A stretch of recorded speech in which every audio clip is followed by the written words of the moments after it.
wet the lantern's path. The shadow man rose from the basement floor with a rope already looped around his neck. Elias watched his own face, 20 years older and burned hollow, pull back a hood to reveal eyes that were nothing but orange flame. By then, there was no escape. The light had already claimed everything he'd ever lied about. But that was 3 hours away. Elias stepped out of the rusted silver Volvo at 11:45 p.m., his leather boots sinking 2 inches into thick black mud. The sound of the slamming door echoed against the dense pine trees that surrounded the village like a fence. He stood there for a moment, hunched and squinting, his breath emerging in visible clouds of steam that dissipated into the drizzle. The yellow headlights cut through the gray rain, illuminating nothing but more trees and more mud. He pulled a crumpled map from his tan trench coat pocket. His index finger, stained with nicotine, traced the hand-drawn red X that someone had labeled the lantern's path. The ink was smeared now, raindrops hitting the map and making the mark bleed across the paper like a wound. Elias stared at it for longer than necessary, as if the map might suddenly make sense of why he'd driven 8 hours to a village that didn't exist on any official registry. The camera came next. A heavy, black Nikon DSLR camera that had cost him $3,000 when he was still being published in magazines that mattered. He checked the battery level on the LCD screen. 12%. Damn it. He cursed under his breath, watching the red battery icon flash like a warning. When Elias looked up toward the village, he saw it. A single rhythmic orange glow flickered in the distance between the trees. It wasn't a steady light. It pulsed like a heartbeat. He watched it pulse again and again. The rain seemed to pause around it, as if the water itself refused to touch whatever was burning in that darkness. The Broken Cask tavern was exactly where the anonymous email had said it would be. Elias found old Silas on a rotting wooden bench outside, clutching a half-empty bottle of clear moonshine. The old man's milky, cataract-covered eyes fixed on Elias with an intensity that made him feel like an insect under glass. "You're looking for the light, ain't you?" Silas's voice came out gravelly and mocking. "It won't show you the trees, boy. It'll show you the worm in your heart." Elias grabbed him by the collar of his grease-stained wool sweater and pulled him upward. The bottle dropped from Silas's hand and shattered on the cobblestones, the clear liquid spilling in a sharp-smelling puddle. Glass crunched under their feet. Silas moved with a speed that seemed impossible for someone his age. His bony fist swung in a surprisingly fast arc and connected with Elias's stomach. The air exploded out of his lungs. He doubled over, gasping, and Silas followed through with a heavy work boot that caught him in the shin. The pain was bright and immediate, but Elias had learned to fight in worse circumstances. He recovered, shoving Silas back against the tavern wall. The old man hit the wood with a loud crack and slid down, either unconscious or exhausted. It didn't matter. Elias wiped blood from his lip with the back of his hand and stood there breathing hard, his chest heaving against his ribs. The village square was empty at 12:15 a.m. Elias found the well at its center, a perfect circle of ancient stones that looked like they'd been there longer than the buildings around them. He leaned over the stone lip and spotted it almost immediately. A leather-bound journal snagged on a bucket hook 5 feet down. Water dripped somewhere deep below, the sound echoing up from the darkness. He hooked the journal with a long branch and pulled it up, the pages already damp and starting to separate. He flipped to the first page, where the owner's name was written in elegant script. Julian Thorne. The name meant nothing to Elias. Not until he opened the journal further and found a folded newspaper clipping tucked inside. The headline read, "Reporter Elias Vance accused of fabricating sources. Witness commits suicide." Below it was a photo of a younger version of himself, looking guilty looking ruined. His hands began to tremble. He dropped the clipping, but it fell back against the journal, and he could still see the headline. The same headline that had ended his career. The same headline that had brought him here to this impossible village. Elias looked up and saw the orange light again. It was closer now, at the end of the street. The metallic creak of a swinging lantern drifted through the fog, and Elias realized that the journal wasn't a historical record. It was a prophecy, or a record of his own future, or something worse than either. A tall, hooded figure in a tattered black cloak emerged from the fog at the edge of the square. In its left hand, it held a rusted iron lantern. The light inside wasn't a flame. It was a swirling mass of violet and orange smoke that seemed to contain shapes. Faces, maybe, or screaming mouths. The figure didn't walk so much as manifest, growing closer even when Elias was certain he'd just seen it at a distance. Elias turned and sprinted down a narrow alley called the Shambles. His shoulder slammed into a stack of wooden crates, sending them crashing into the mud. His boots pounded on stone, each footstep echoing off the close walls. Behind him, the lantern bearer didn't run. It walked slowly, methodically. But every time Elias risked a glance backward, the figure had covered an impossible distance. The lantern light stretched his shadow until it was distorted and wrong. The proportions all inverted. He reached a dead end, a high stone wall topped with shards of glass. Elias tried to climb, his fingers finding purchase on the rough stone, but the glass cut into his palms. Blood dripped down his wrists as he fell back into the mud with a heavy thud. The bearer was close now. Elias could hear the creaking of the lantern handle, the soft scrape of the cloak across stone. He pulled a pocket knife from his belt, the blade catching what little light there was. As the bearer approached, Elias lunged, swinging the knife in a desperate arc. The blade passed through the cloak as if it were smoke. No resistance, no blood, no impact. A rotted cellar door was his salvation. Elias kicked it open and tumbled down wooden stairs, the impact driving the air from his lungs. He landed hard in a damp basement filled with filing cabinets, their gray metal surfaces reflecting the beam of his flashlight. Dust motes danced in the light like tiny ghosts. He ripped open a drawer labeled Surveillance. Inside were hundreds of Polaroid photographs.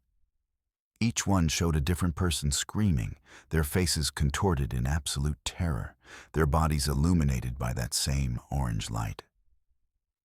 He flipped through them with fingers that felt numb. Some of the people looked familiar. Some of them looked like people who'd been missing for years. Then he found his own photograph. It was taken 10 minutes ago at the well. The photos showed him leaning over the stone, but behind his shoulder stood a dark, spectral figure. The man Elias had fabricated as a source all those years ago. The man whose suicide had ended everything. In the photograph, the specter had its hands around Elias's neck, and it was grinning. A digital clock on the desk snapped from 12:49 to 12:50. The sound was sharp and defined. A red LED display suddenly appeared on the wall, bright and impossible.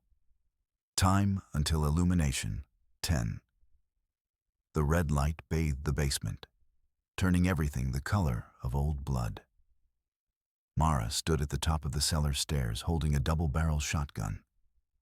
She wore a clean silk dress that contrasted sharply with the filth of the village above, as if she'd been preserved in some kind of pristine bubble. Her hands were steady on the gun. "You weren't supposed to find the files, Elias," she said, her voice flat and monotone. "You were just supposed to see the light and end it." Elias stared at her neck. She wore a silver locket that he recognized immediately. He'd seen it in a newspaper photograph, hanging around the neck of the witness who had killed himself because of the story Elias fabricated. The locket caught the light, and he could see the engraving. LM. Father's love. Mara stepped down from the stairs. She pulled a remote from her pocket and pressed a button. Heavy iron bars slid across the cellar exit with a metallic clang that echoed through the room. The only way out was now blocked.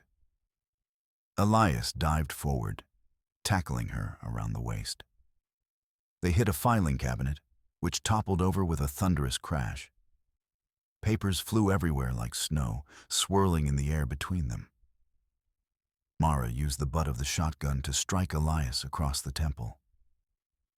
His vision swam, white flashing at the edges of his perception. He recovered enough to grab a heavy metal stapler from a nearby desk and swung it into her arm. She screamed and dropped the shotgun, her voice echoing in the confined space.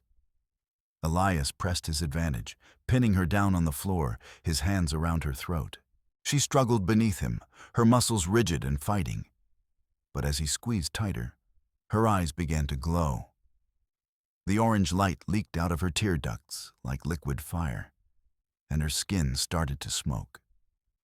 She tried to speak, but only a hissing sound came out, the noise of something burning from the inside. The lantern bearer stood behind the barred basement window at ground level. It lowered the lantern toward the glass, and the orange light began to flood through, casting stripes across the room like a cage. The figure was completely still, waiting. The light hit Elias's shadow on the back wall, and the shadow detached itself from his feet. It stood up, becoming a three-dimensional silhouette that gained substance and form. It was the man from the photograph.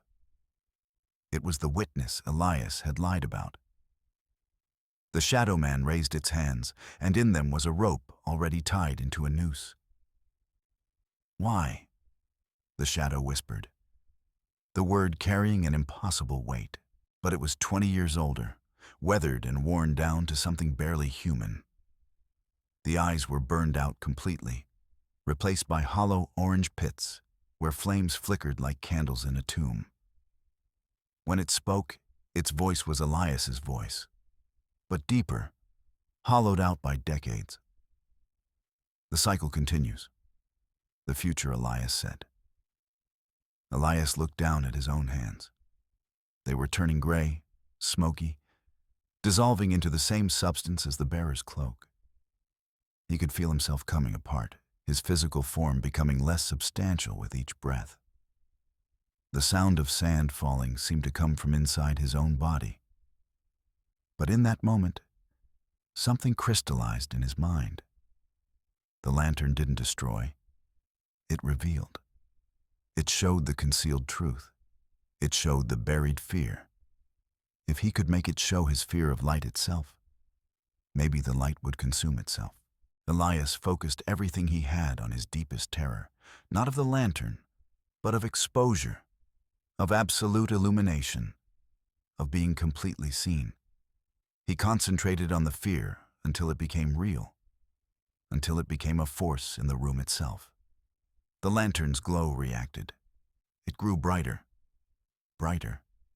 The orange became white-hot, a furnace that obliterated everything else. The basement details disappeared. The shadow man evaporated. The walls of lies dissolved into particles of light. The bars melted away under the heat. Elias leaped through the window, his coat catching fire. He rolled in the mud outside, extinguishing the flames, the sizzle of fire on wet earth filling the night air. Embers flew into the darkness like dying stars. He ran toward his car. The keys were in the mud where he'd fallen earlier, half buried and glistening. His hands shook as he fumbled them into the driver's side door. The lock clicked. He pulled the door open and threw himself into the seat. The engine roared to life. Elias floored the gas pedal. The Volvo screeched, tires spinning in the mud, kicking up clouds of black earth. Then the tires found purchase, and the car lurched forward. He looked in the rearview mirror and saw the village receding behind him, the orange light getting smaller and smaller. The lantern bearer stood in the middle of the road. It raised the lantern one last time, the light hitting the car's windshield directly. The glass cracked in the shape of a giant eye, a spider web of fissures radiating outward. A single bell tolled from somewhere in the village, a deep, resonant sound that seemed to come from the earth itself. Elias swerved. The car passed the bearer with inches to spare. He could see the boundary sign approaching. Oakhaven, population 0. The windshield cracked wider as he crossed the threshold, and in the mirror he saw the number 0 on the sign dripping with fresh orange paint. At 4:30 a.m., Elias sat in a bright, neon-lit diner as the sun began to rise. He drank black coffee from a white ceramic mug. The coffee machine sputtered behind the counter, and soft 50s music played from a speaker somewhere. Steam rose from the cup in the morning sun. He pulled a small USB drive from his pocket. He'd managed to snatch one from the basement archive before the light consumed everything. The drive was warm in his palm, as if it still held the heat of that inferno. When Elias looked at his reflection in the window, his eyes appeared normal in the sunrise. But when he blinked, for just a split second, they flashed orange. The color of the lantern, the color of exposed truth. He opened a notebook and uncapped a pen. The scratch of ink on paper was clear and steady. He wrote, "The truth isn't in what we see, but what we refuse to illuminate." He read the sentence once, twice. Then he set the pen down. Elias left a $50 bill on the table, far more than the coffee cost. He stood, his stride long and certain, and walked toward the diner door. The bells above the frame chimed as he stepped outside into the bright, white morning light.